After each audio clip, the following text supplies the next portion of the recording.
Усім великий привіт! Звати мене Соломія. І сьогодні я покажу такий теплий букетик в в'язаному горшку. Насправді це баночка обв'язана пряжею Alize Puffy в таких спокійних пастельних тонах. Всі квіти, які я тут використовувала, є на моєму YouTube каналі. Посилання буде в описі до цього відео. Переходіть і дивіться. Горщик наповнюємо пінопластом, де в подальшому будемо вкладати наші квіти. Квіти будемо вставляти від найбільших до найменших.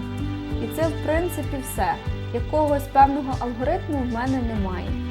Вкладаю так, як мені подобається.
класний букет у нас вийшов.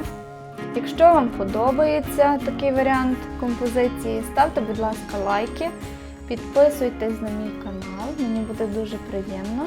Також підписуйтесь на мій інстаграм, дивіться анонси до наступних відео і до наступних зустрічей. Па-па!